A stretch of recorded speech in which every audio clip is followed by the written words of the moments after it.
So கடந்த வீடியோனுடைய continuation 14 வேகங்கள் சொன்னோம். Immune mechanism, கழிவு நீக்க விஷயம்னு சொன்னோம். இது முக்கியமாக நம்ம உடம்பு ஃபுல்லாக இருக்கக்கூடிய ஹார்மோன்களுக்கும் நரம்புகளுக்கும் இடையில் நடக்கக்கூடிய ஒரு மெக்கானிசம் தானே தவிர வேறு ஒன்றும் இல்லை. இதில் முதல்ல இன்றைக்கி அபான வாயு பற்றி பார்ப்போம். அபான வாயு எல்லாருக்கும் தெரியும். மலைக்குடல்லேருந்து வெளிப்படக்கூடிய வாயு சில பேர் ரொம்ப சத்தமாக வரும். சில எப்படியுமே ஒரு நாளைக்கு ஒரு 10லேருந்து 20 தடவை எல்லாருக்கும் அந்த வாயு வெளியேறிட்டு தான் இருக்குது.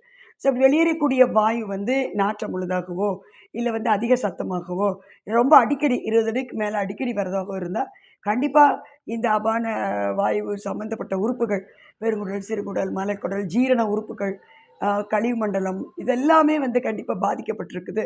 நம்ம இரிட்டபிள் பவுல் சிண்ட்ரோம்னு சொல்லுவோம். பெருங்குடலில் ஏற்படக்கூடிய ஒரு புண்ணு. இந்த புண்ணுனாலேயே இந்த பிரச்சனை அதிகமாகும். சரி, வரவிடாமல் தடுக்கணும்னா இந்த அபான வாயுவை எப்படி நம்ம சரி செய்கிறதுங்கிறது நம்ம வீடியோவில் போட்டிருக்கிறோம். யூடியூப் வீடியோவில் அதை போய் பார்த்து விஷயங்களை தெரிஞ்சுக்கோங்க.